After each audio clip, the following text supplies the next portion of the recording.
Atenção! Começa agora uma teleaula de Biologia do Ensino Médio. Você vai assistir a teleaula de número 43. Bons estudos!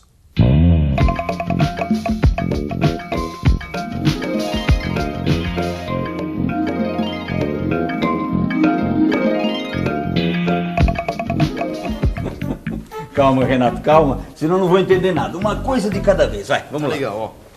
Essa aqui é do dia em que a princesa teve um filhote. A princesa é a égua preferida do tio. Ah, que bacana, né? Olha aí. Pelo jeito você adorou essas férias na fazenda, né? Preciso agradecer ao seu tio, viu? Pai, foram as melhores férias da minha vida. Você precisava estar lá. Olha só, nesse dia, ele me acordou logo cedo, porque a égua já estava parindo. Sim. Até o veterinário já tinha chegado, ó. Foi fantástico, pai. Sim. O filhote começou a nascer. O veterinário não teve muito trabalho, não. Não teve? Não, porque a princesa é uma super mãe. Ela mesma começou a limpar o filhote, que era todo desengonçado. Depois que ele nasceu, que tava tudo bem, aí eu fiquei olhando. Nossa, pai, a cara de um era o focinho do outro. É mesmo, é? Olha só, pai, como eles são super parecidos, o filhote e a mãe. É, realmente. E você sabe por que isso acontece, Renato? Sim, eu descobri. Mas esse é o assunto da nossa teleaula de hoje. Na teleaula de hoje, você vai ver como as características dos pais são transmitidas para os filhos. Vai entender como os cromossomos dos gametas feminino e masculino se unem para formar um novo indivíduo, que vai ter informações do pai e da mãe. Por isso, filho de peixe, peixinho é.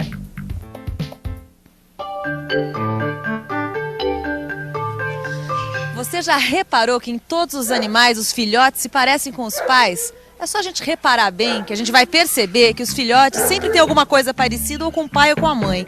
Pode ser o tipo do pelo, a cor do pelo, a cor dos olhos, o formato das orelhas e assim por diante.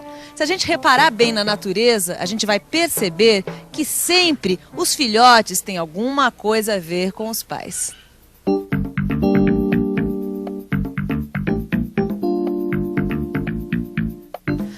A semelhança entre filhos e pais também é visível na espécie humana. É só a gente olhar com atenção que a gente vai identificar nos filhos traços e jeitos marcantes dos pais. Mas por que será que isso acontece? Ô pai, o senhor lembra o que sempre dizia pro tio João quando eu era pequeno? Claro que eu lembro. Olha, eu passava a mão assim no seu ombro e dizia: esse aqui é dos nossos. Tem meu sangue correndo nas veias. Exatamente. E por causa disso que você falava, eu achava que essas características que passam de pai para filho eram transmitidas pelo sangue. Não, nada disso. Isso é uma força de expressão, um jeito de dizer as coisas, né? Então, agora eu sei, porque o veterinário me explicou. Tanto a fêmea quanto o macho possuem células reprodutoras que são chamadas gametas. São essas células que transmitem a característica de uma geração para outra. O gameta feminino se chama óvulo e o masculino espermatozoide. Eles se unem e após algum tempo se forma o embrião.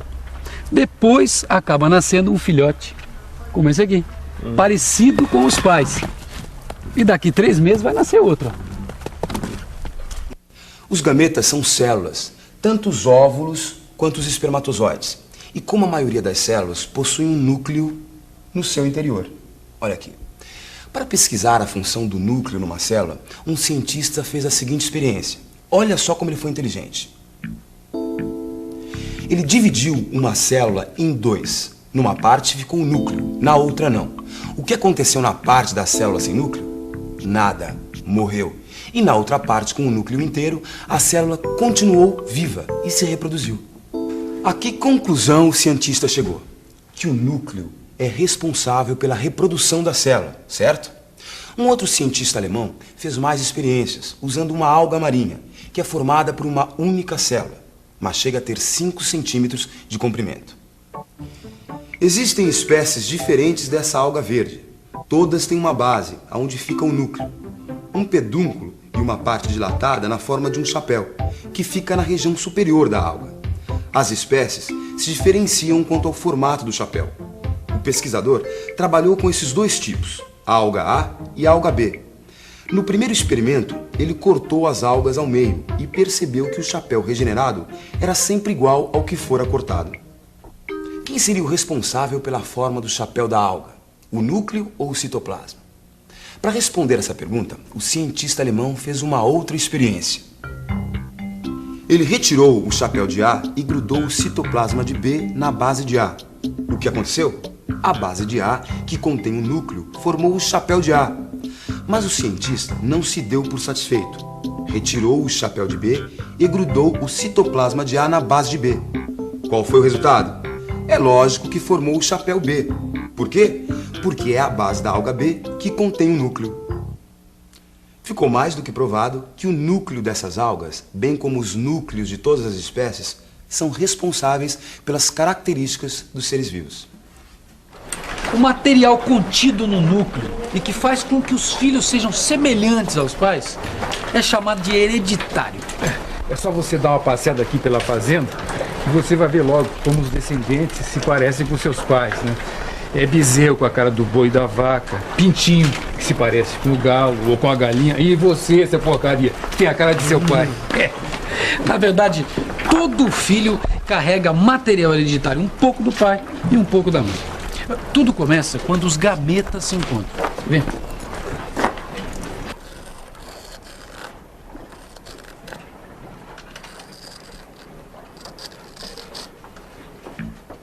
Quando o espermatozoide se encontra com o óvulo, os núcleos de cada uma dessas células se fundem, formando uma nova célula que a gente chama de zigoto ou célula-ovo. Esse zigoto é, portanto, a primeira célula do futuro indivíduo. Quer dizer que o núcleo formado no zigoto tem material hereditário que veio da mãe e do pai? Garoto esperto! Exatamente, por isso os filhos são semelhantes. A mãe e o pai, eles carregam no núcleo material hereditário que vem dos dois. Tá legal, mas por que seres humanos só produzem seres humanos, gatos, novos gatinhos, e por que laranjeiras só dão outras laranjeiras?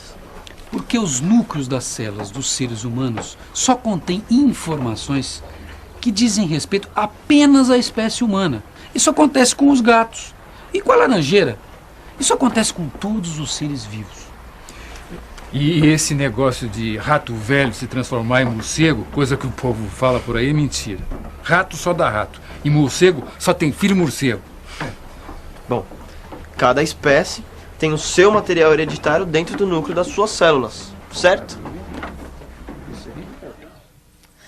É isso mesmo, as informações contidas no núcleo encontram-se em pequenas estruturas, os cromossomos, e de uma espécie para outra varia muito o tipo de informações contidas no cromossomo e também a quantidade de cromossomos em cada célula. E varia bastante. Quer ver só? O ser humano, por exemplo, tem 46 cromossomos. A mosca doméstica tem só 12. Um boi tem 60 cromossomos. O arroz tem 24 cromossomos e a cebola, 16. Lembra da fecundação? Os núcleos dos dois gametas, o feminino e o masculino, se unem para formar o zigoto. Para que o número de cromossomos de uma espécie seja mantido, os gametas possuem no seu núcleo metade do número de cromossomos existentes nas células do corpo. Vamos ver como acontece na espécie humana. O espermatozoide do pai tem um núcleo com 23 cromossomos, que se funde ao núcleo do óvulo da mãe, que também deve ter 23 cromossomos. Os dois se unem e formam o núcleo do zigoto, com 46 cromossomos.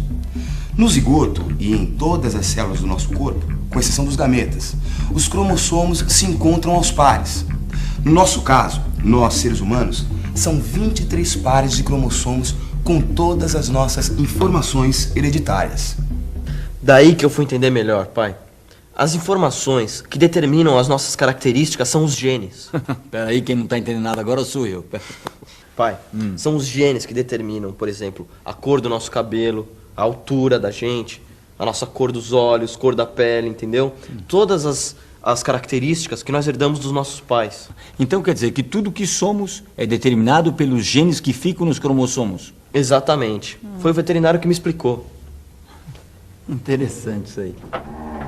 É o seguinte, Renato. Os genes ficam alinhados nos cromossomos numa certa sequência, ocupando um determinado lugar. Na fecundação, os cromossomos dos gametas formam o zigoto, quer dizer, uma célula com 2 conjuntos de cromossomos, um do pai e um da mãe. Para cada gene de cada cromossomo do gameta masculino, existe um gene correspondente no cromossomo do gameta feminino. Veja bem, os genes são correspondentes e não necessariamente iguais.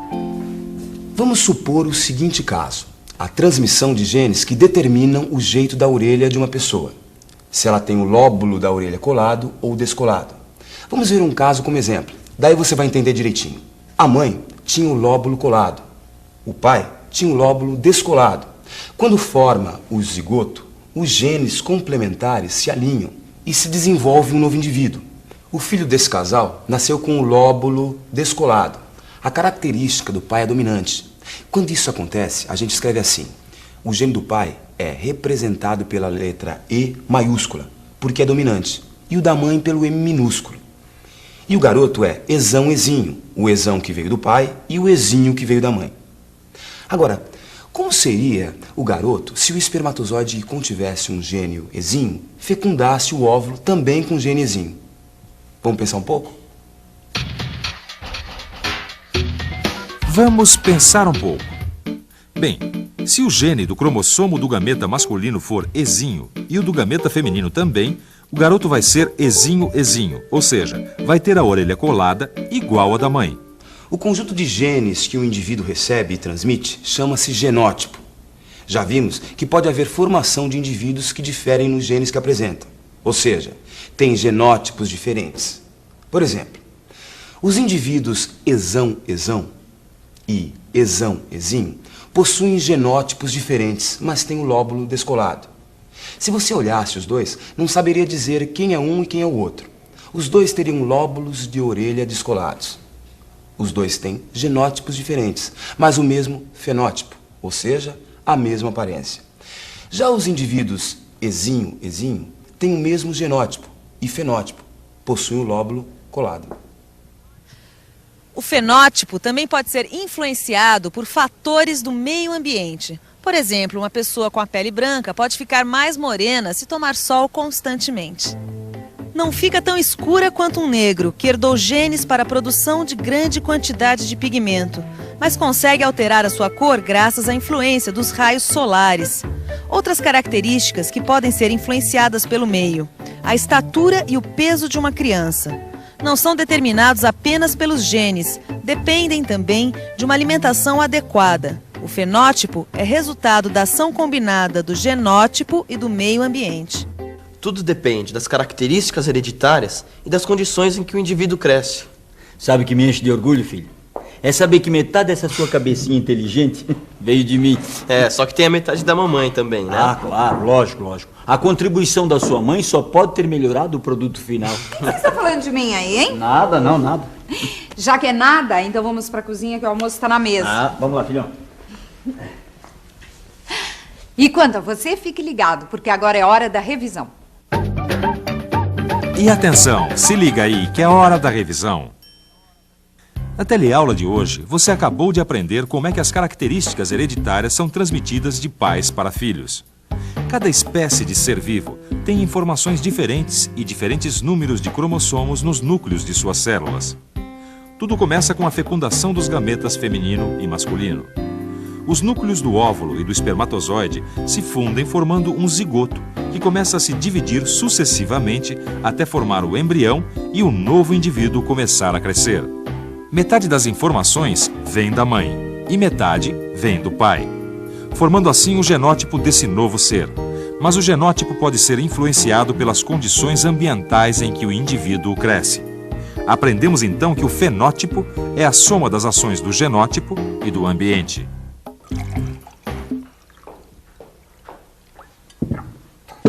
Na próxima teleaula, a gente volta com mais aventuras do campo pra você. Tchau, tchau.